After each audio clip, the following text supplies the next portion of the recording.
Everybody. For those of you who don't know me, I'm Chuck Todd, and it is a great honor for me to do this today because I consider Arthur Brooks probably the nicest person in Washington.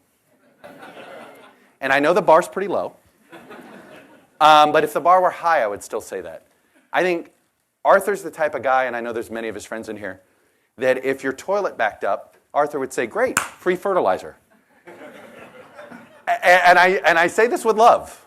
Arthur reached out to me. I got the job at Meet the Press. It's going to be 5 years ago this September. One of the first calls I got was from Arthur. And he was going, "Hey, I know you're thinking, what the hell have I gotten myself into? I'd love to talk to you about it because I had a similar experience at AEI. And I remember the first time I met him, I'm like, oh, this guy can't be serious. No one's this optimistic. I'm a total Washington cynic. And then, of course, when you read his books, especially this one, you realize there's not an ounce of cynicism in here. I just hope he becomes extraordinarily contagious in this town. So with that, Arthur, come on up. I look forward to questioning you in a few minutes, but the stage is yours. Thank you, Chuck.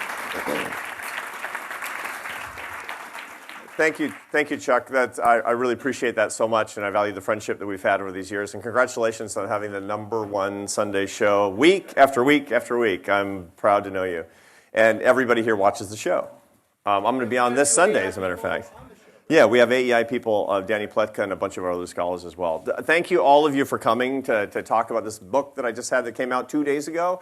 I can't believe you showed up. And I'm sorry some of you don't have seats, but I promise that Chuck and I will try to make it worth your while.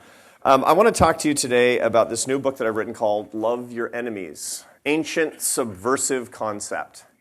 And I want to start by telling you why I wrote a book called Love Your Enemies as the president of the American Enterprise Institute is kind of the epicenter of political conversations in a time of controversy. And the answer is that I started this book 2 years before the 2016 election. I had a kind of an epiphany. I had an event that I went to that made me think in a different way. Ordinarily, when I start a book, it's because something happens and I inflect my thinking suddenly, and this was no exception. As many of you know, because there are a lot of AEI people here and a lot of people I know, and you're my friends, and we're celebrating together a little bit, I do a lot of speaking for AEI on the road. I do 150 or 175 speeches a year for my job, promoting AEI and talking about ideas. Also, we have to raise about $50 million a year. So if you think about it, my job is like running for the Senate and never getting elected.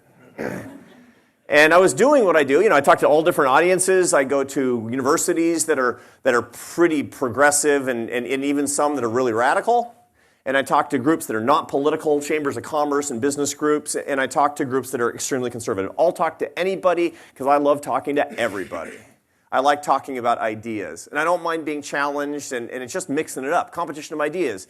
That's AEI. It's fundamental to a free society. And it was in that last group, conservative audiences, where I was talking in 2014 to a group of activists, 700 conservative activists in New Hampshire. And I was the only guy not running for president that day. I mean, half of America was running for the presidential nomination on the Republican side in 2014, or said they were going to. But for some weird reason, they had all people who were apparent presidential candidates and me, the guy who runs a think tank. So I got there a little bit early, 45 minutes or an hour early, to listen to 3 of these 15-minute speeches to get kind of a lay of the land, to see how I could do something different, maybe. So I listened, and I noticed that they were doing what presidential candidates always do. They get in front of a very sympathetic crowd, and they throw stakes out into it. They say, you're right, and the other side's stupid. The other side's evil. Right? Now, God bless them. I'm not running for president. I'm not running for anything. I don't have to do that. And I understand that I wish they didn't all the time, but I get it. And I thought to myself as I was listening, what can I do to make this a little better? What can I do to say something that's a little bit different? So I made a little plan, and here's what I did. I went out and I was giving my talk. It was about economic policy, and I was saying a lot of things, by the way, that most of the people there agreed with. And I was talking about conservative economic policy, and They're agreeing with me, but that's exactly why I wanted to say the following. I stopped and I said, I know you agree with the things that I'm saying today, but I want you to remember the people who don't agree with the things I'm saying today. Why? Because they don't agree with you politically, because they're political progressives, which you're not. And I want you to remember this one thing. They're not stupid and they're not evil. They're simply Americans who disagree with us on public policy. Now, I knew that wasn't going to be an applause line. But the applause line came a minute later, a few seconds later, because a lady said, I think they're stupid and evil. And she got the applause. Now, she wasn't trying to repudiate me. It was kind of a joke, right? But here's what it made me think, and here's the epiphany.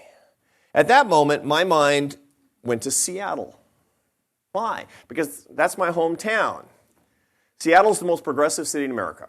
My mother was a painter, and my father was a college professor. What do you think their politics were? I'm the black sheep of the family. I'm the outlier. And let me tell you about my parents. I disagreed with them on things, but they were not stupid and they were not evil. Phenomenal parents, smart people, sensitive people. And by the way, they were right on a lot of stuff that I'm wrong on. I'm sure of it, because it can't be any other way. And when that lady said that, she was insulting my mom. And I took it personally. Here's what occurred to me. Here's what jumped into my mind at that moment. It was something my father had told me when I was a kid, which was that the mark of moral courage is not standing up to people with whom you disagree. That's good. That's necessary. That's an important thing to do. I do it a lot. You do it a lot. We all do it a lot. But that's not the mark of moral courage. The mark of moral courage is standing up to the people with whom you agree on behalf of those with whom you disagree. Standing up and saying, don't insult the people who are not here even though we disagree with them. That's moral courage. That's really hard to do. And I said to myself, that's not happening. And there's a rhetorical and moral freight train coming down the tracks faster and faster and faster to this country. And in point of fact, it arrived. Since the 2016 election, 1 in 6 Americans have stopped talking to a family member or a close friend because of politics. That's a catastrophe. I write about happiness. I'm a behavioral social scientist. Happiness is what I care about. And you know the cause of happiness? I got one word, love. That's what brings happiness. And when you stop talking to close friends and family members because of politics, the politics are not right. There's a crisis in the country, and we have to address it. And that's what was on display that day. That's what this book is about. Now, ordinarily, when you do a book about a problem in social science, what do? You spend 90% of the book identifying a problem, and the last 10% are perfunctory solutions based on public policy. Okay, now, that's not the right way to go, because in point of fact, we need solutions more than we need a re-identification of the problem. You all know the stuff that I'm talking about here. So how do you find the solution to something like this? And it goes back to a piece of advice I got from my great mentor, James Q. Wilson, who was also on the board here at AEI. He attended my doctoral dissertation defense. He wrote the foreword to my first book. He was a great man, and he was really important in my life. And he told me one time, he said, you know the dirty secret of public policy? It never affects people at more than the 5% margin of their lives. And I said, Jim, you could have told me that before I got a PhD in public policy. But I asked him the obvious question, what's the other 95%? And he said, just love. It's coming from a public policy analyst, one of the great quantitative thinkers about social science of our time. It's mostly love. It's the 95% dark matter of life. We don't actually have a public policy crisis per se. We have a love crisis. And so that's what I'm talking about. The 90% of this book is actually my solutions that I've been working on since I had that fateful day in New Hampshire on how I, as a social scientist, believe that each one of us can fix ourselves in our own hearts and start a movement that starts with each one of us. See, institutions are one thing, but institutions are not going to fix this problem in America today, this moral problem, this happiness problem, this love problem in America today. We don't love our brothers and sisters. What's going to fix that is when each one of us makes a commitment in our own hearts. Okay, now, identify the problem. It's actually not anger. See, there's so much political anger, right? People yelling at each other all the time. That's actually not the problem. Anger, believe it or not, according to the best social psychological literature on marriage, is uncorrelated with divorce and separation.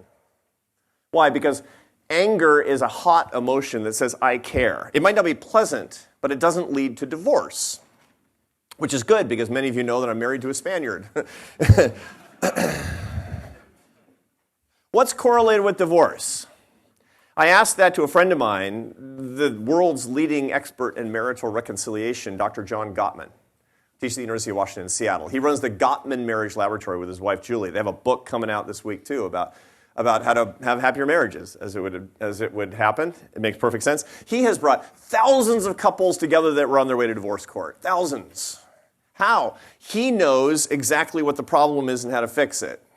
He's got a trick. He says, and I believe it because I've seen his data, that he can spend a few minutes with a couple, and he's never met them before, that they're quarreling, and he can predict with 94% accuracy if they will be divorced within 3 years. What's he looking for? Those of you who are married, or who want to be married at some point, you want to know what he's looking for. So you cannot do this. Eye rolling.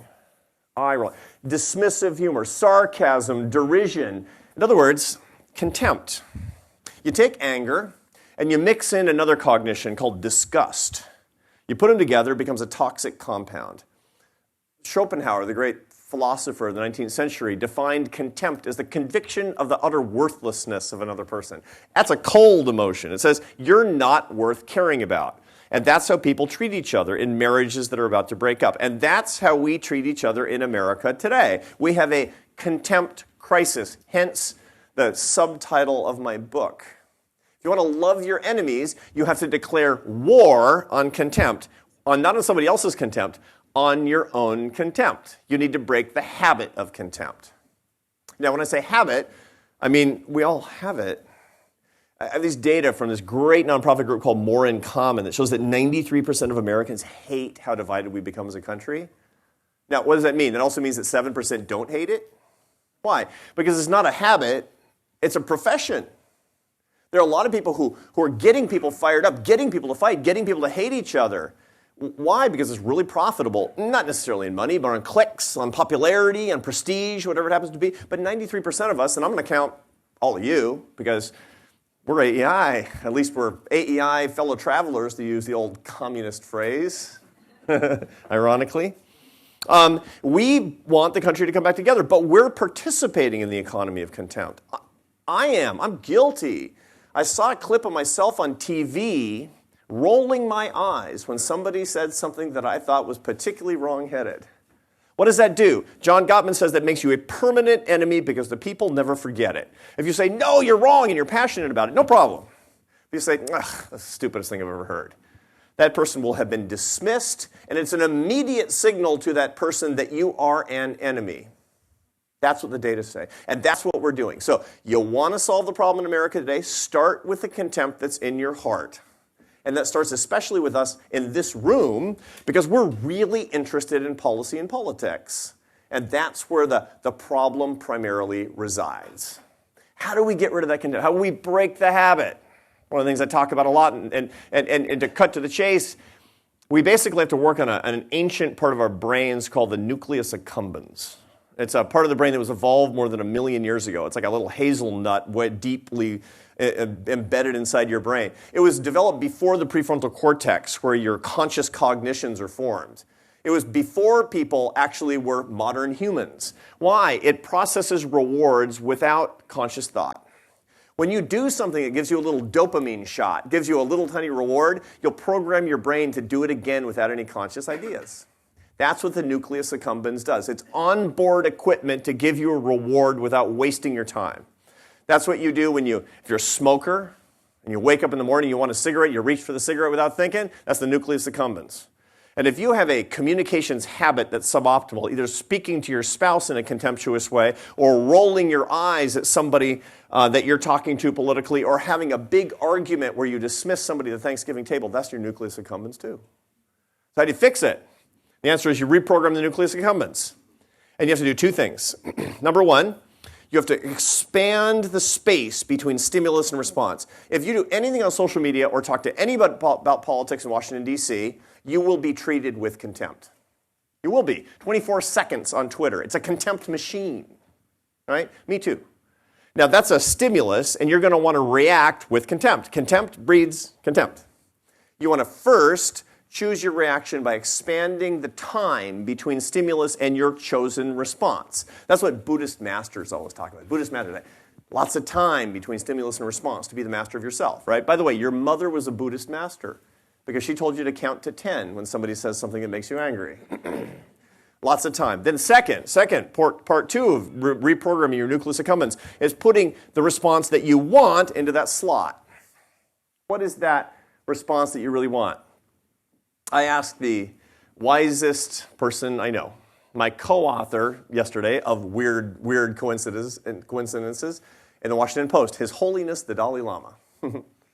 We've been working, as many of you know, at AEI, the most strangest collaboration in Washington history, perhaps, is the president of the American Enterprise Institute and His Holiness the Dalai Lama, the leader of the Tibetan Buddhist people. But what pleasure and satisfaction has been to learn and work with him. I love him.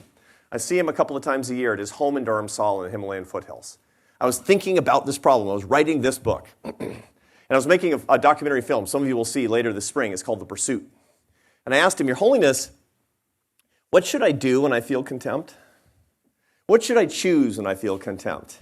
And he said, choose warm-heartedness. And I said, you got anything else? Because that sounds weak. It's not weak. Think about it.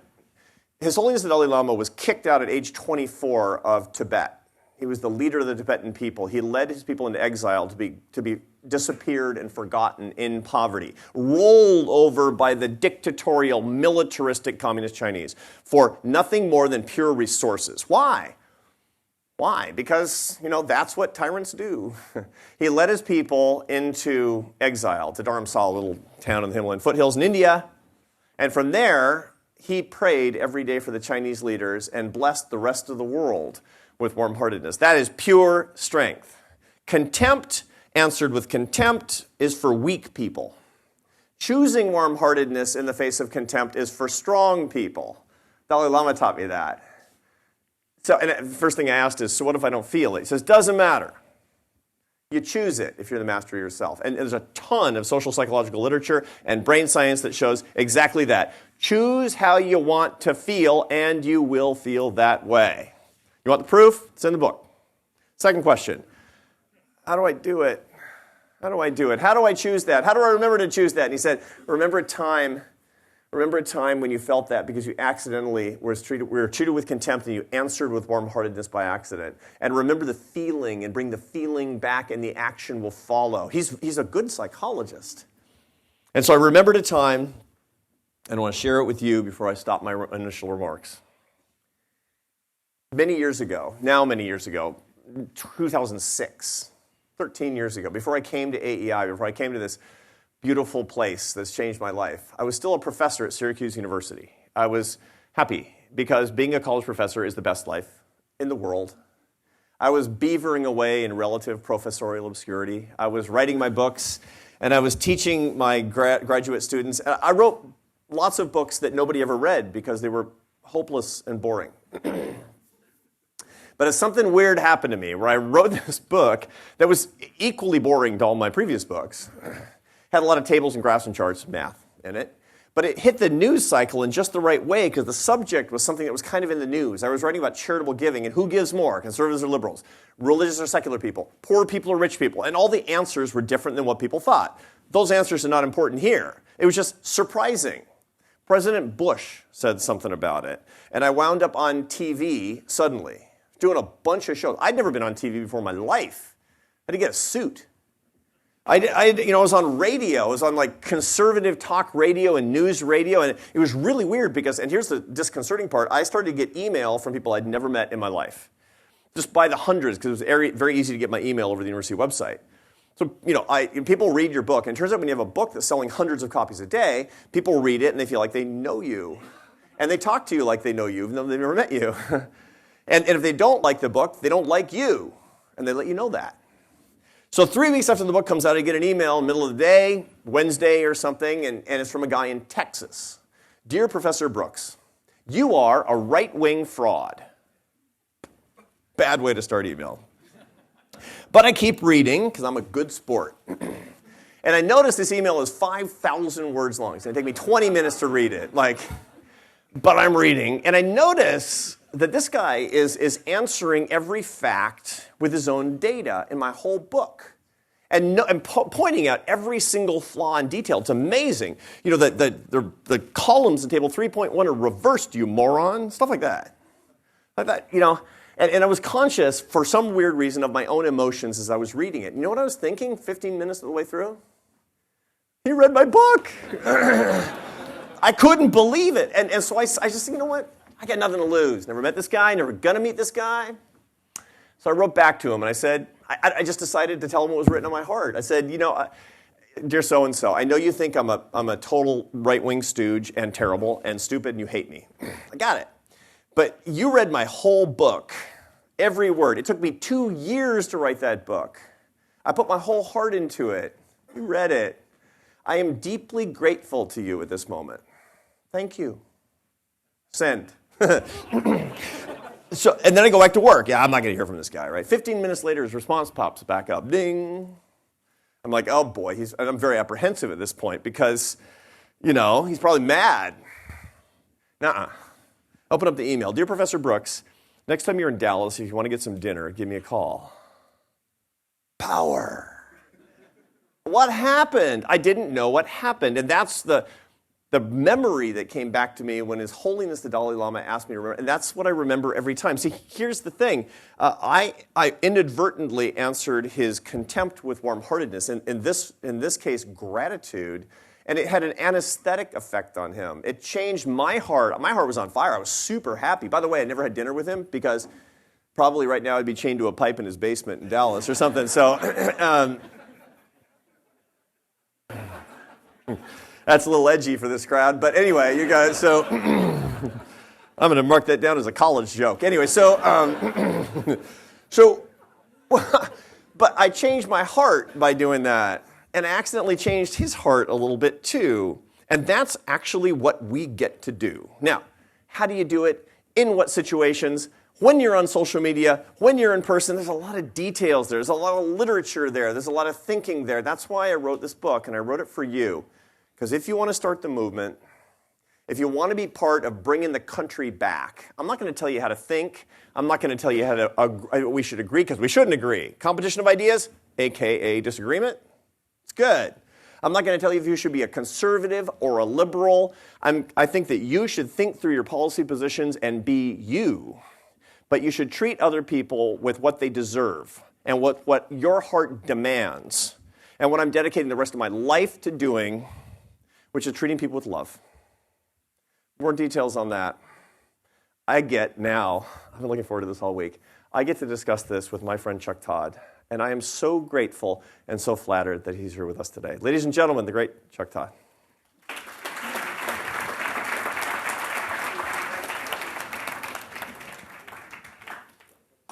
I have to say that your last point. So one of my pledges, I don't respond much on social media. I respond to any email, viewer email I get, directed to me. Takes me a while sometimes. Takes me sometimes a month. Even the harshest ones, the meanest ones, the worst ones. 9 times out of 10, and I always respond with, I appreciate that you watched. I always thank them for watching. I always respond in that sort of, and I'm like, I'll say that language you use, I wish you would use some different language. And here's the thing. When I get a response, it is always positive. Not everybody will respond, but it always is. They just want to know that you read it. That's what you said is you were grateful that they read the book. When you say love your enemies, listen to your enemies. That is something I have, because you're right, the feeling I get when I get a return, I get this one guy who believes in every conspiracy that there is about the Democrats. Okay, just every one of them. And this sort of like, whatever it is, he thinks Devin Nunes is too soft, He emails me all the time. I have chosen to ignore his crazy emails. But he also invites me to go to Pirates games all the time.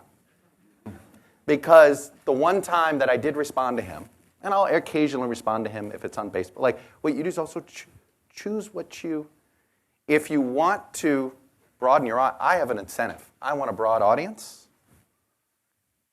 You can choose what not to respond to. You don't always have to respond to every criticism and every critique or every time someone you think your friend is wrong. You don't have to tell them all the time that they're wrong. Just tell them I look forward to a Pirates game. Anyway, I just throw that out there. But let me start with this. By the way, this guy is telling his friends he's friends with Chuck Todd. He's not saying, I disagree, I think Chuck Todd's a terrible guy. He says all this stuff. He's pumping up the Democrats on his show. He's like, I get emails from Chuck Todd. Look, it is, I do think the biggest thing, and it gets to social media, because I want to start with social media, because I think on one hand, I'm with Kara Swisher, who's now questioning whether social media has any good. Is there any good is there no longer any good, right? There was a point where we were saying, well, social media, Arab Spring, that's going to be great. Oops. Yeah. And we're in this phase of social media where we've decided it's all bad. And it obviously is not all bad. But there's a phenomenon that I have discovered in this. One of my New Year's resolutions is just simply to just limit my time on Twitter. And if you don't go on Twitter for a week, you think the country's going to be okay. If you live on Twitter, you think we're a tinderbox and we're this close to a hot civil war. What say you? Are we this close? Are we in a cold? I have had this theory that we're actually in a cold civil war right now, in some ways, at least as partisans. So when I cited that statistic that 93% of Americans hate how divided we've become as a country, that doesn't mean that they agree. It doesn't mean that they don't treat each other with contempt. But they hate how divided we've become. The other 7% is on Twitter. I mean, by the way, that percentage is true. We ask this in our NBC Wall Street Journal poll all the time about the different social media things. Look, Facebook has giant penetration. All right? As my brother-in-law, who teaches at a high school in Pensacola, will say, Facebook's the devil. Worst thing to happen for teachers, by the way. That's what it is. It's teacher-parent contempt at each other. Facebook has destroyed the teacher-parent relationship. But let me set that. Just imagine. Think about how all that goes. It's not the students. It's teacher-parent. But anyway, let me set that aside. But Twitter, it is a minority. It has only got penetration. Even with the country knowing that the President of the United States prefers to only speak through Twitter at times, it hasn't increased the number of people that go on it. No. It is a real, this is not an exaggerated 7%. Yeah, it's 7%. It's legit. That's right. And so if you're on it, you think something is true about the country that isn't true about the country. That's why it's so important to have a Twitter fast during Lent, for example. And if you're not a Catholic, well, see me and you can become Catholic, but that's a different issue. Okay, so the way I see, and I'm actually, as the years go by, I was very negative about social media, and I'm actually less negative about social media for a reason. I'm not optimistic, but I am hopeful. Here's the reason. When you look at any communications technology that has changed the way that we deal with each other, generally speaking, it has 3 phases. Phase 1 is the promise phase. It's going to be great. It's going to be the best thing ever. Facebook is going to connect people who haven't seen each other in many years. It's going to fire up our relationships. Our hearts are going to be filled with love because we're going to have more connections. That's phase 1. That's the promise phase. Phase 2 is the dystopia phase. Phase 2 is what we're in right now with social media, where the problem is that it was supposed to be the best thing ever for love. What it delivers in phase 2 is that it substitutes for our human relationships. If you want to find the strength of when a family counselor has a family that's in crisis, let's just say it's 3 people, mom, dad, junior, right? And they're really in crisis. The first thing he or she will do is to examine the dyadic relationships within the family. Mom, dad, mom, junior, dad, junior, right? And you're going to find one of those relationships is dysfunctional. If you want to weaken a society, you have to start by weakening systematically the dyadic relationships between human beings. And the best way to do that is by substituting virtual relationships for real relationships, because they're a counterfeit. They don't make you happy. They destroy love.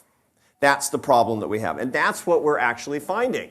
And when we're lashing out and we're anonymous, we dehumanize ourselves and behave in the worst possible ways. And that's the reason it's very easy to conclude it's like, Twitter is the new Philip Morris. It's working on dopamine circuits. We give it tons of money. It's not a product that people especially like. But I think we're going to phase 3. Nathan Thompson, who's in the back, who does research with me, we've looked at the telephone. When the telephone became ubiquitous in the 1950s, it was when every household finally had one. People were predicting the death of civilization because people would literally sit in their houses for 2 and 3 weeks at a time and not leave and just talk on the telephone. It was ruining relationships between people. Today, it's a complement. Phase 1 is promise. Phase 2 is substituting social media for actual human relationships. Phase 3, which is coming, is complementing our human relationships, where it's not that big a deal. It's more or less a commodity. The profit margin for social media companies, which are not, they're not that different from each other, is actually squeezed and becomes a lot smaller. That's probably where we're going to go. And when I look at my kids, 21, 19, and 16, they use social media pretty responsibly, only to kind of figure out what they're going to do next and how they're going to meet their friends. It has become a complement. The people it's really messing up? People our age. That's a completely It's incredible. I know scholars, professors at Harvard and Princeton who they don't write books anymore. They don't write articles anymore. They send out 30 tweets a day instead. That's bad. And so we need to force, as much as we can, America into phase 3. But let's do what you like to do sometimes. Reverse engineer Twitter. And let's reverse engineer it a bit, which is, it goes to because I love it, you always attack this as a social scientist and you think about the behavioral aspects.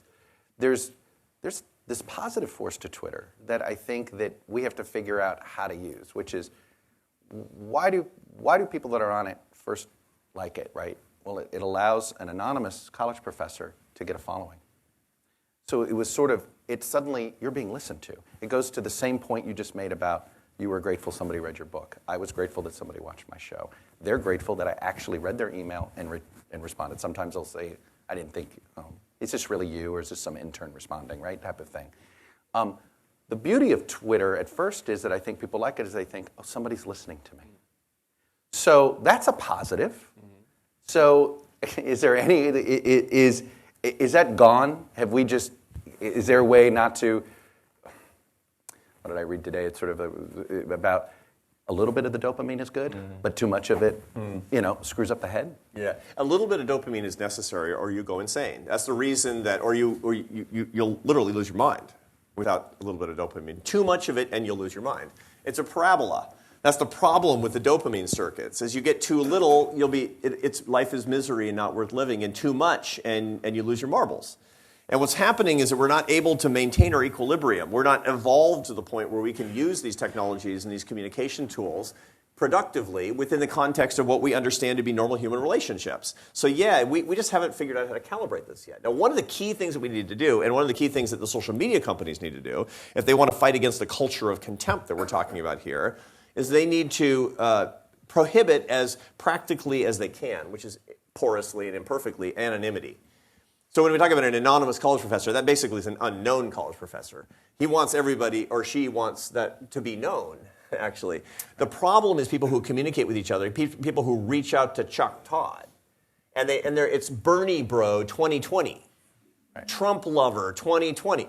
This is actually not a real person. Right. It's probably a Russian bot. It could be a Russian bot. But more importantly, this is somebody who has voluntarily dehumanized him or herself and made him or herself less of an individual, less of an actual faceted human being with a story. As such, we can't communicate. Now, this is an existential threat to Twitter, by the way, because people don't like it. They don't like it because of that. People can learn to like it better if you're dealing with actual human beings. So we should repudiate anonymity personally. We should refuse to deal with anybody who's anonymous, and the social media companies should start to require actual verification of identity. Yeah, it's okay to applaud his comments. It's like fixing Twitter. He needs to all right, write that one down. Yeah. Twitter, applause line. Make sure that's right. Which jokes at work. I want to get to your diagnosis of where we are, what kind of leadership model. You say there are two types of leadership models that matter right now, coercive and authoritative. And you have to be careful here. Authoritative, some people might hear authoritarian. Right. It's not. You're actually, and you're saying we're stuck in a coercive leadership model, that Washington is stuck in this coercive leadership model, that frankly, because of the incentive structure, right? It works better. Authoritative isn't working right now. I think Beto O'Rourke's going to find that out. We'll see. That's the other problem here. Individually, everybody agrees with your book. If you went through Washington, you know this. Individually, in that United States Congress, everybody, 95% agree with the premise. But collectively, they don't know how to get out of this because the incentive structure to win, the incentive structure to get elected, the incentive structure to get on TV. You talked about the professional pundits. You know, if I could go back into time, the biggest mistake our industry did was to hire Pat Buchanan and Bill Moyers. Those were the first two. It was a Nixon and a Johnson administration person that became television people. And then that opened the door, and then here we are, and that's that. But how do we get out of this model? The incentive structure seems to be so built in, and there's so many financial rewards that come with it. Right.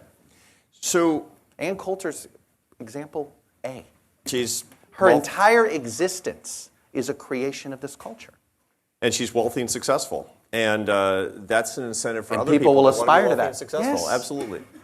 Now, it's interesting in a market-based economy. You have to ask, why do people see the suppliers can only exist on the basis of supplying the demanders. So the real question is, why do we keep actually patronizing something that's making us miserable? One of the things that I asked when I was leaving that New Hampshire gig I was talking about, the next talk, I said, look, I was trying to understand what I just heard better. So I asked, I'll ask you, okay? How many of you love somebody with whom you disagree politically? Let's round it off to 100%. And I see 93% hate, how divided we've become. 100% of you love somebody with whom you disagree politically. We are getting what we economists call it a suboptimal equilibrium. We're not getting what we actually want. Now, politicians and pundits and people who are profiting from this, what I call in the book the outrage industrial complex, what they're existing and they're profiting from a suboptimal equilibrium. So you want to actually create a social movement. See, my problem as a scholar? I'm an institutionalist. I'm always thinking about institutions. I'm always thinking about top-down solutions where government can do things or business can do things or you need to... Good luck with that. There's not a single institution now, including higher ed, that is worth a... Exactly right. You know exactly. what? Yeah, exactly. Maybe the military is the last institution that people trust. Yeah, it's trust and like and feel is pleasant. You know, it's the outrage industrial complex just courses through media and entertainment and politics and university campuses, and we don't like it. Okay, so if the institutions are getting it wrong, I've been going the wrong direction in my work. This is the first book I've ever written that's not top-down. It's the first book I've ever written that's actually trying to create a social movement. Social movements are upstream from political movements. They just are. One of the strange things about democratic capitalism is that most leaders are actually followers. Most leaders are responding to market signals.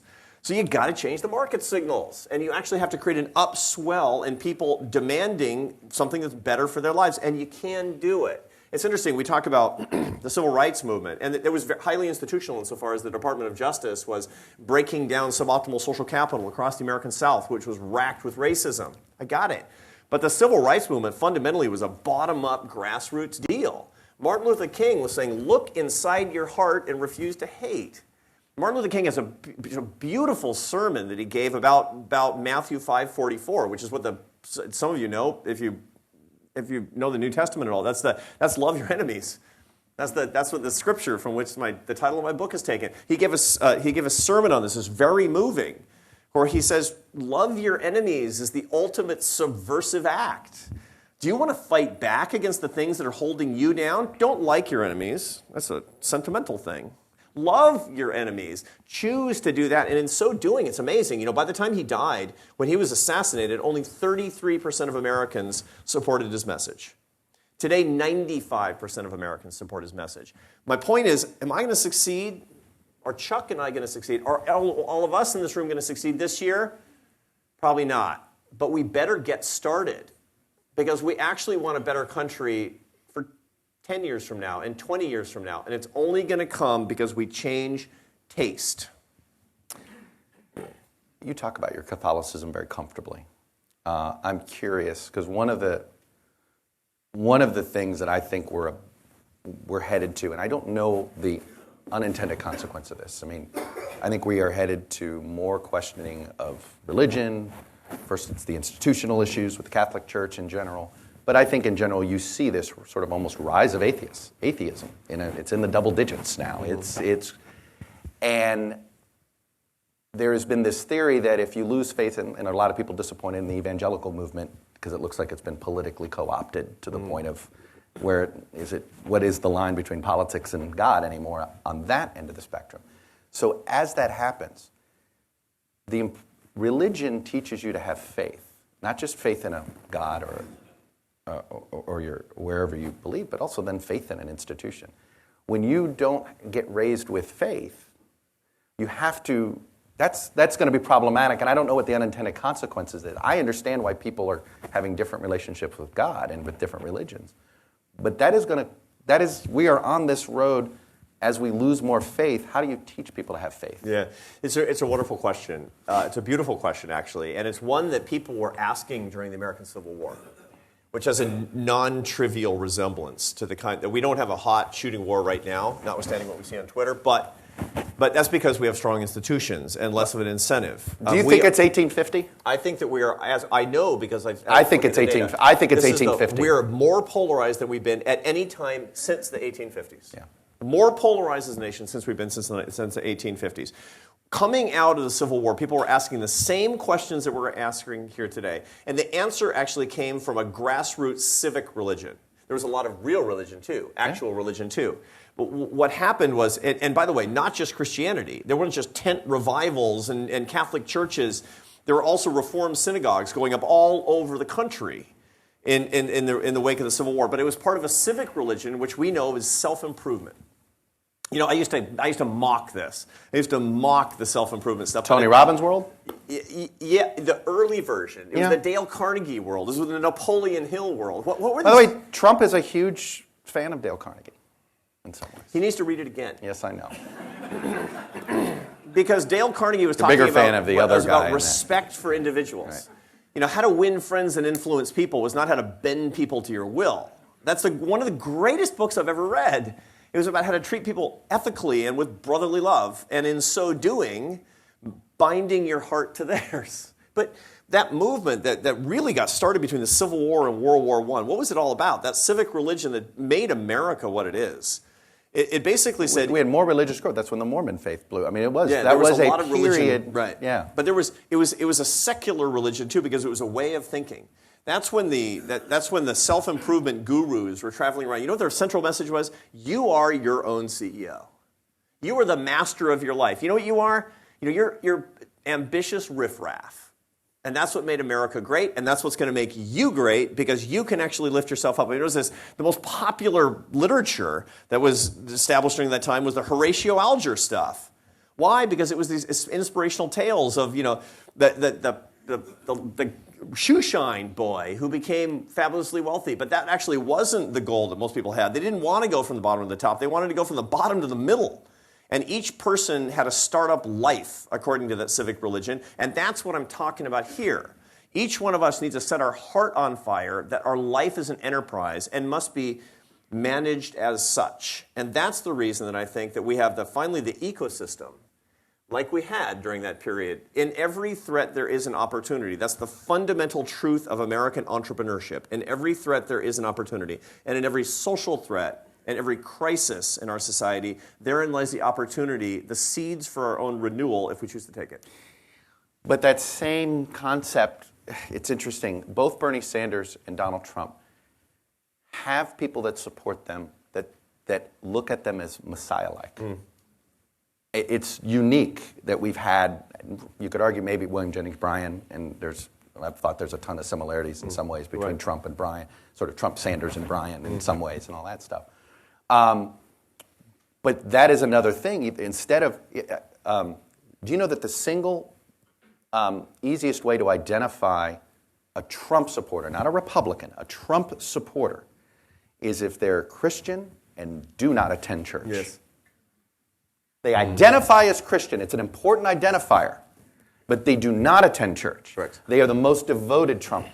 Correct. So the point is that the vacuum that we're leaving here with the deflated institutions is in that you throw yourself in. Look, Beto O'Rourke's candidacy feels like it's going to try to be that candidacy. Another candidacy where it is a messiah-like, just throw your... Obama's was in a similar way. You could argue Reagan in some way. The cult of personality that borders on, like, you put way too much faith in this person. And that is not healthy. Yeah, no, the United States was quite explicitly founded on the idea that cult worship, that individual worship is a bad thing. You know, the concept that your community matters entire most. Media structure, though, only supports Indeed. And, the one thing. That's the really interesting thing, where we have, because of the structure of the media, because of social media, because of the concentration of our attention, we can actually, we create a phenomenon in which government, especially national government, the federal government, becomes a reality show. And everybody's watching it week after week after week. This is actually, that phenomenon that you're identifying right now, that's what I think James Madison would find most appalling.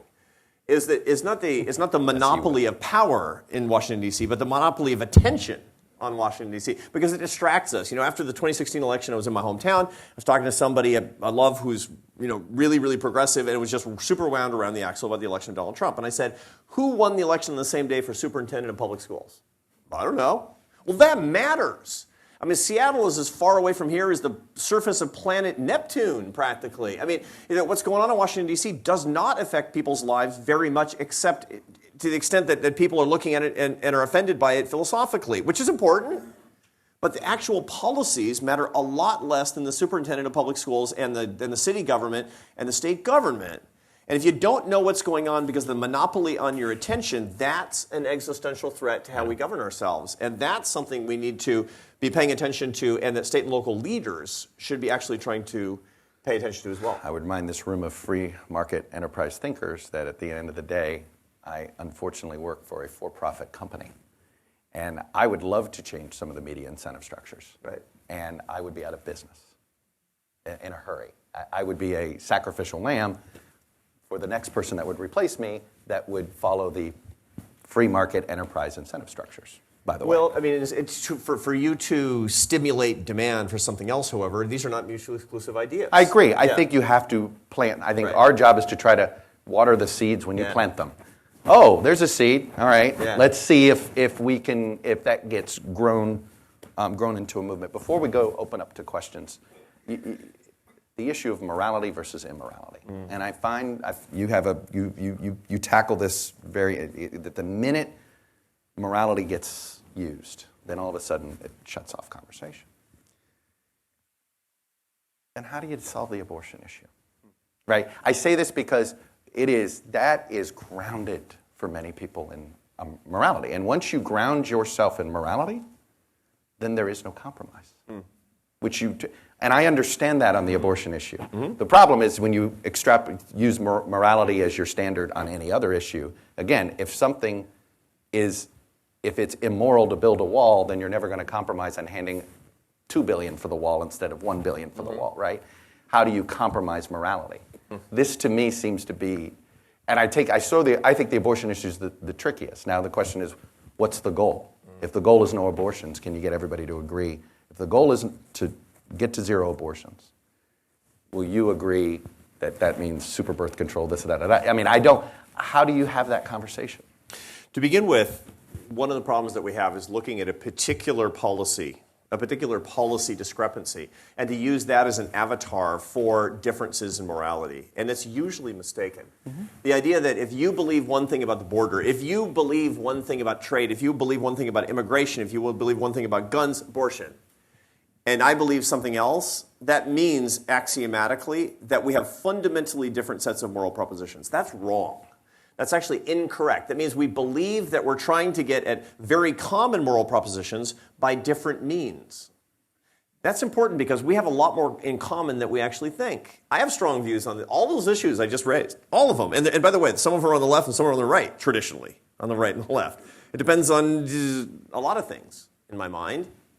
But in point of fact, if we want to come together, we can't say, since you're on the other side of the immigration issue, we have fundamentally differing morality, and by my lights, you are immoral. Because that's by the way, how do you work with somebody who's immoral on other issues? Exactly right. And it's not just that it's going to polarize us, it's also factually incorrect. So one of the things I talk about in this book is Jonathan Haidt. I was with him last night in New York City. We did an event in New York. And he's the author of a body of work on moral foundations. What does he find? That conservatives and liberals, everybody, they share two moral foundations: compassion and fairness. Now, there are other things that they differ on, like respect for authority and sexual purity and loyalty to authority, all that stuff.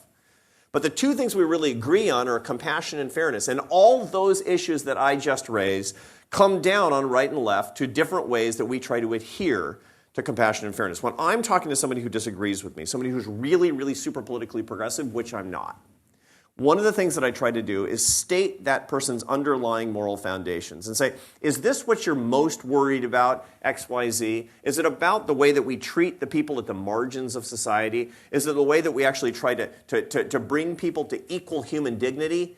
And if they say yes, I say, we have differences in the way that we're going to get to those moral foundations, because I agree with those things too. Establishing the commonality of moral foundations means that you can differ. Nobody freaks out because you care about different policies.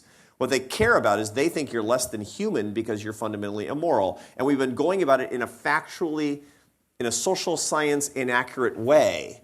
And that's actually how we can fix it. We're trying to fix it as opposed to demagogue the issue and to gain power. That's how we do it. I said this was going to be my last question for man. Can we repair this while Trump's in office? Or is he blinded us? Because there are people, whether it's the never-Trumpers on the right or the people that just hate him so much they won't work with him even on issues they agree with, right? Mm-hmm. You can call it Trump derangement syndrome. There was Obama derangement syndrome on the right. We know that exists too. Can these conversations be had legitimately?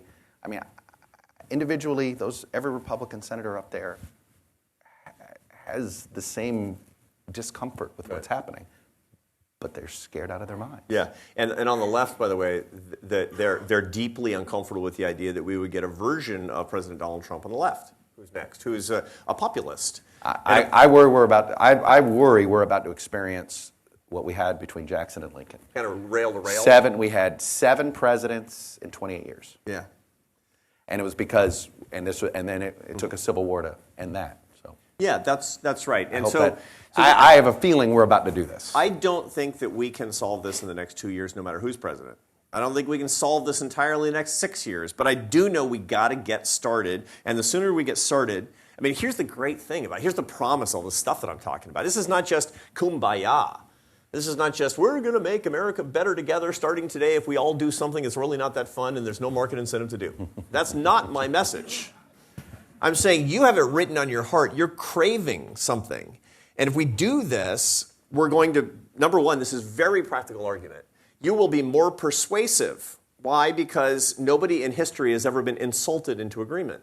It's never happened. And if you're in the business of trying to persuade somebody of your point of view, coming at people with greater love is a better way to do it. And they're just trying to lock down the base, which is what the demagogues, the 7%, are doing. But if we want something better than that, that's the practical argument. The second, the philosophical argument, the better argument, is that I am totally sure that you will be happier if you behave this way. Getting started on this project can save America. It will make you more persuasive, and it will make you happier. There is zero reason not to get started on this project. Will we get it done in the next 2 years? I don't think so.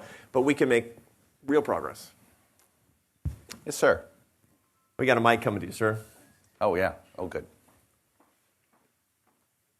I know we're going a little bit over, but what do we got, about 10 minutes? Yeah, we have plenty of time. It just depends on you. Yeah. I got a good 10. Oh.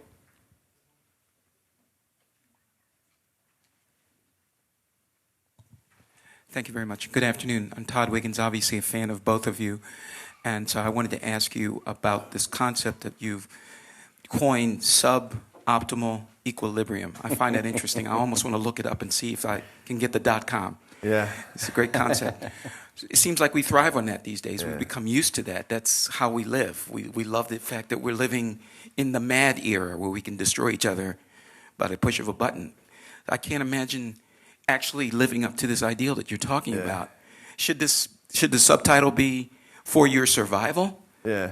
Because nothing less than an apocalypse will seem to change our minds about how we deal with each other. So a suboptimal equilibrium happens in a lot of people's lives. Heroin addicts are living in a suboptimal equilibrium. Cigarette smokers are living in a suboptimal equilibrium. It's an equilibrium insofar as you do it every single day. It's suboptimal because it actually isn't good for your long-term survival, and you don't like it. And that's all I'm talking about. We don't need an apocalypse. We just basically need people to start rebelling. One of the things that I talk about a lot is standing up to the man, like they used to say in the 60s, is basically to stand up to the people that are trying to make you hate your neighbors and shutting them off. And it's an amazing thing because everybody who does that winds up being happier. People who take the Twitter fast are happier. People who stop reading the most radical columnist on their own side. They realize they haven't stopped learning anything and they're happier and they like their neighbors. Chuck just talked about this. So to break the suboptimal equilibrium, we don't need an apocalypse. We don't need a war. We simply need to be ourselves and actually start standing up to it. And that's what Dr. Martin Luther King said. Stand up to the things that are holding your heart back. It was a personal revolution, and each person in doing it wasn't doing it for charity. They were doing it because they wanted to be happier and better, and it was true, and it worked, and that's why we are where we are today. Next. I go here? Yes, sir. And to hit each section, try to do it that way. Yeah. Arthur, as usual, I agree with a lot of what you have to say. I do want to take issue with something you said, that we are worse off today in terms of relationships than we were in the past. Everything I read about American history and what Gordon Wood has written about American history in his books on Divided America, the language the politicians used to use against one another makes Trump sound like a choir boy. I mean, the antagonism and the anger that was there was incredible at that time. The big difference, as I see it, is the fact that today we have television, we've got social media, we've got newspapers, so the information travels much faster, and we are more aware of what is going on. So I'm drawing a distinction between what is going on and what we're observing. We're observing more of it, and that makes us troubled. But on the other hand, if you switch off your television, you switch off your newspapers, you switch off your social media, and live your life with your community and your friends, it's a very civilized life, and you don't have to get all worked up about it. So to me, it is the impact of the multimedia world that we live in which is causing these issues. I would love your views. Look, I totally, it's funny. I talk about, I'm in this pessimistic stage about where we are in American history, where I think we're in the 1850s. One of the other interesting dynamics of the 19th century in media was everybody was in the tank. Right? Why are there still legacy newspapers named the Arkansas Democrat Gazette or the Waterbury Republican? Right? It was because at the time that every town was a 3-newspaper town. Right? Your Whigs, your Democrats, and then whatever new party was popping up. You had the Republicans popping up, things like that. But you actually the news media was identified through the prism of ideology. Right? We went and got rid of that post-Civil War, or tried to, and over time, and now we're sort of back into it. So it is why I'm so pessimistic. There's this gentleman back here who keeps nodding every time he and I bring up the Civil War. I'm like, oh man, don't be as pessimistic as we are, and that's tough. But that is another, I am concerned about this pattern in that if you look at it, we had a partisan media in the 19th century, throughout most of that decade, that century. And, we are living in this time, and I don't know how you put that toothpaste back in the tube, though. That's the problem. How do you, I go back, I say about our credibility in the media, I think when we allowed the political revolving door where a former politician and a news reporter sit behind the same table. And so then the person doesn't know whether they're getting straight news or whether they're getting some agenda. I can't put that back in the tube. I just think your observation is correct. I'm just pessimistic about your observation. And I don't know how you change that. And that's why I wrote the book. Because I think that you put the toothpaste back in the tube not by each person squeezing out all the toothpaste again and again and again. It's by each one of us saying, I don't like that. I don't want to do that. I'm not happy. I'm not convincing anybody. I'm less successful than I ought to be. So I'm going to do something different. And what that does is it creates a real magnetism. It's the most amazing thing. When somebody does this, you notice that they have magnetism around them. Is there a market incentive right now in the period of greatest populism since the 2008 financial crisis? No. That doesn't mean they're not going to be. Look, there's a lot of literature on this, by the way. It shows that in the 10 years following a financial crisis, on average, as a cause of the financial crisis, you get a 30% increase in voter share for populist parties and candidates. Why? Because of the resentment that comes from the asymmetric growth, from the uneven economic growth. All of the fruits of economic growth go to the top 20% of the income distribution, and somebody's got our stuff and we're going to get it back for you, is the message that comes By the from way, it. the last time socialism started to take off in this country was when? In the early part of the 20th century. What was happening? The Industrial Revolution, and there were winners and losers happening. Well, we're in the same situation now. We're transitioning between industrial and service sector, and so in some ways, I mean, the socialists were never as strong as they were in, 1912, right? You know, in that era, but it was in that time where we were... And it was following two financial crises in 1892 and 1896. And William Jennings Bryan and the socialists came on the heels of that. Okay, this is nothing surprising about what we're feeling, but it's a huge opportunity. It's one way I make myself feel better. Oh, we've done this before. Yeah. And we somehow got through it. Let me go over here. Oh. Norm. He's a man that doesn't have a first or last name. He's just Normstein. Yeah, that's true. That's what we used to call him at the hotline. He's just Normstein. Like Cher. So I don't even have to identify myself. Thank you, Chuck. One observation for both of you to think about. I actually think there's an analogy with the Reconstruction era in the 1870s. We did see the rise of the Chautauqua movement and other things. We also saw a conscious effort to divide by race, to keep down the working class, and there are a lot of analogies to that now. Now, my question is this, and it's something I grapple with on a regular basis, and I'd like the advice of both of you. How do you separate out your enemies who are good people who just believe different things than you do with the small group of people who are really evil? So I could argue that when Donald Trump called the marchers in Charleston who chanted, "Jews will not replace us," very fine people, he might have said, if he read, that, well, that's what Arthur Brooks told me to do. I'm loving our enemies. But when you do that, you legitimize people who are genuinely evil. And there are those. There are racists. There are people who want to keep down others. And finding a way to make those divisions and not legitimize those who should not be legitimized. That means giving platforms to people who are off the edge, not just those who have different points of view. So give us some advice. There's a big tendency in America today to conflate people with their ideas. There are ideas that are contemptible. There are statements that people say that are wrong. They're flat out factually wrong. But there are no contemptible people. See, this is a key thing, holding people in contempt versus holding ideas in contempt. If you want more power and you want to manipulate people, then what you do is you say that the other side is irredeemable. You say that the other side is hateful. The other side is not worthy of talking to. And that's, by the way, that's factually inaccurate. I have a lot of cases in this book where, I have this one case where this bikers for Trump and Black Lives Matter wind up on the same stage talking about the promise of America, just through sheer serendipity. And they came to actually fight, and they wound up, what if they had actually decided the other side was irredeemable, was totally deplorable, that was hateful, that had nothing to offer, that they were contemptible as people, that kind of coming together never could have happened.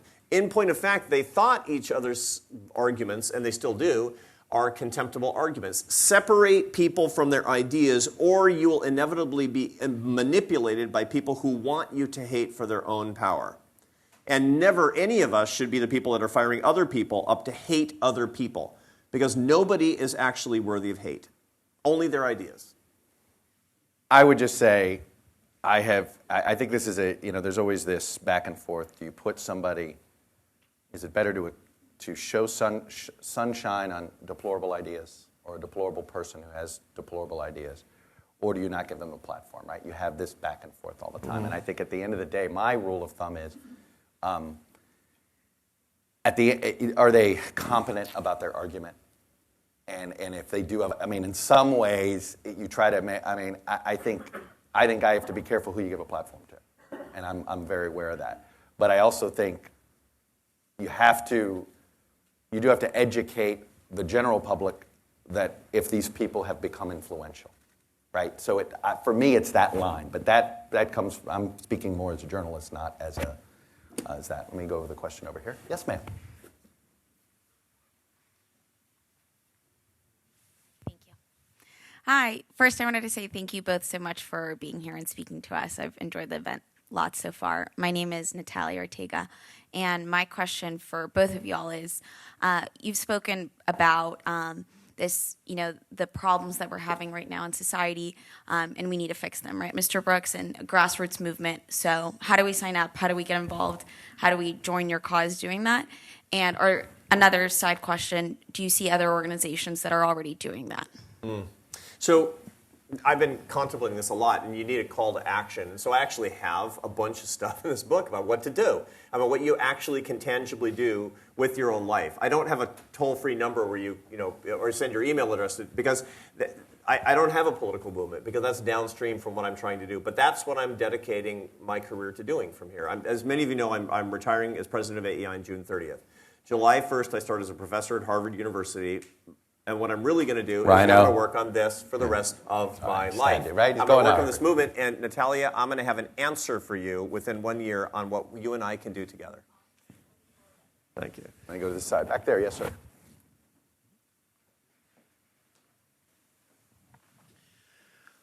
Mr. President, the bad news is that the think tank world is losing you in another few months. The good news is that there's a beginning that we don't know what the end will come to. But to the title of your book, Love Your Enemies, you look at two different political personalities in this town. You could easily say that we wouldn't have Newt Gingrich as Speaker of the House if we didn't have Sam Nunn in the United States Senate. We wouldn't have Barack Obama in the White House if we didn't have Clarence Thomas as an issue when he was nominated for the Supreme Court. The funny thing about enemies is that I'm sure there are plenty of women and even some men in this room who are wearing diamonds, and there's some who are wearing rhinestones. And the difference between the two is not just the value, but the diamond has been through tension. It's been through an interaction with an enemy. And the Bible tells me, enemies spread your tables. That's why the passage reads, "Thou preparest a table for you in the presence of your enemies." So I'm inclined to take your instruction of loving your enemies because I think they're anointed to provoke us to do things we would never otherwise do or think about, and I hope that that is a platform that will carry you into your next act. Thank you. I can imagine a lot of tension at Harvard University. I agree. Let me go back there. Yes, ma'am. And I'll get over here. I'm sorry, I skipped over that column. Let's do that. Yes, you sir, and then over here. Thank you. My name is David Sobelson. In the late 1990s, I was on the steering committee of a group called Common Ground Network for Life and Choice. It brought together people from both sides of the abortion issue for peaceful dialogue and cooperative action. I wonder if you've heard of the group Search for Common Ground and why you think the Common Ground Network for Life and Choice ultimately failed, even though it did for several years bring together people from both sides of the abortion issue. I don't know about that case in specific, but one of the things that, this is what I was wrestling with with writing this book. As an institutionalist, there's a tendency to say you got to make a new nonprofit that's going to bring people together. And the truth of the matter is that great social movements don't start with a nonprofit 501c3. That's not how great social movements start. Great social movements start because people... I think Gandhi did it that way, I'm pretty sure. That's right. Gandhi is like, send your tax-deductible contribution to... Yeah. And I believe in nonprofits. Without the tax deduction, he never gets off the hook. It's unbelievable. So, on the other hand, but social movements themselves are more... When there's an inchoate demand, when there's a grassroots demand for a particular property, for a particular set of moral values, that's when social movements are really, really powerful. Second quick idea is that a lot of the bringing people together movements have not been successful because they're based on a mistaken objective, which is civility. Civility is the wrong standard. If I told you that my wife Esther and I are civil to each other, you'd say, man, you guys need counseling. Or that my employees and friends here at AEI that they tolerate me, you'd say that you have a morale problem. And if we're trying to agree, which is what bringing people together around the things on which we agree, that's not right either. We can actually go forever not coming to compromise on certain things. That's right. It's perfectly fine if Chuck and I, as friends, never agree on certain things. And the disagreement and the competition per se actually enriches our friendship.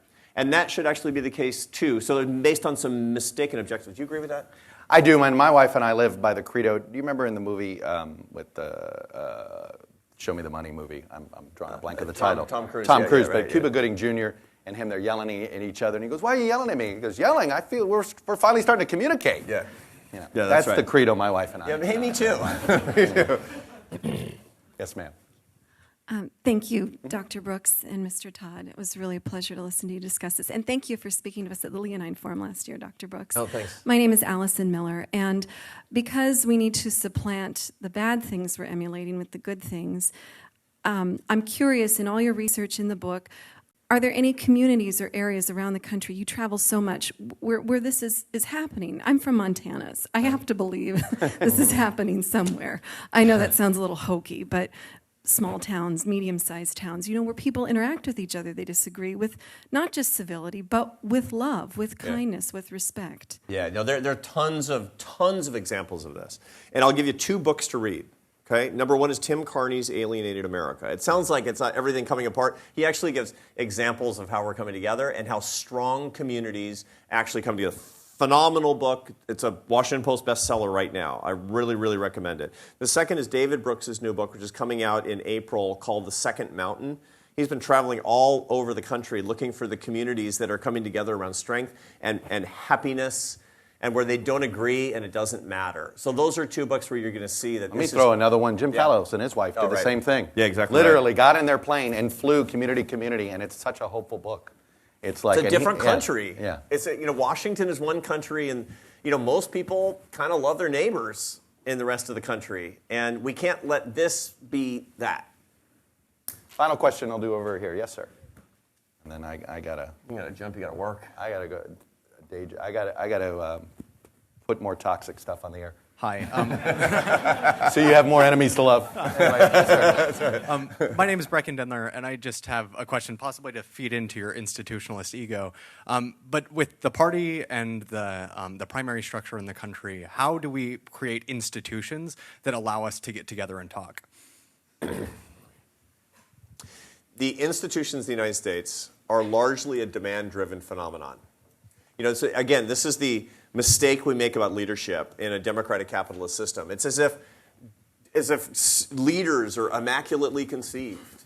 They pop into the zeitgeist. They come from no place. Beto O'Rourke said he was born to do this. I know. Okay. It's unbelievable. So I'm just saying, he said he was born to do this. The ego on that guy. It's like, I don't know what to think of him yet. I'm trying to. Is he going to be on Sunday? I don't know. Really? I'd love to. I'm going to be on the panel on Meet the Press. I can't wait. Can I interview him? My concern is that I feel like I'm projecting myself on him. He and I are the same age. And I wish I had the time to drive around the country and find myself with my day job. And also there's a little shtick about saying I was born to do this because people want to hear that. I get right? it. But it's funny. You'll see some rock band comes out of no place and is an overnight hit. They're never an overnight hit. They've been playing Holiday Inns out by the airport for 15 years. Right. That's actually a demand, how it works. It just comes into the popular consciousness all at once. But we have to do the work. We have to do the work to create the conditions where we're demanding the leaders that we actually want. And the good news is, by doing that work, we can be more persuasive and happier. That's the case. And then we will actually find the conditions under which the institutions will produce the leaders that we want. Let's end with this. Practice the 5-to-1 rule. Practice the 5. So we started, the talk today talking about social media. John Gottman, the marriage guy, when he's got a couple that's about to get divorced, what he finds is the key thing is that they can't think of anything but criticism about each other. When you're first in love, you can't think of anything to criticize. But when you're about to get divorced, you can't think of anything but criticism. So he makes them relearn their earlier ways. How? He makes them carry around notebooks. and he basically, if you want to say something critical about your spouse, you got to write it down. And then you actually have to think of 5 loving things to say before you can say that. And you have to write those things down until you get through 1, 2, 3, 4, 5. You can't get to the criticism. So it's like she's always late. All right, you look beautiful. This food is delicious. I love your mother. Forget that. You get the idea, right? practice the 5-to-1 rule in your life. By the way, if your marriage is in trouble, practice the 5-to-1 rule. It's free. You don't have to pay John Gottman. You got it from me for free. But if you're on social media, do this too. If you want to say something snarky, you want to say something nasty, even remotely critical, you have to say 5 beautiful, affirming things first. And here's the amazing thing about it. You're going to lose followers, by the way. The amazing thing about it is you're going to get different followers, better followers, that by the time you get to the end of the 5, you won't have thought of the 6th, then you'll be a better person. You'll be a happier person, and the people who are following you will be affirmed in these values. For all of you who I've known for a long, long time, thank you for coming out for my book. God bless you.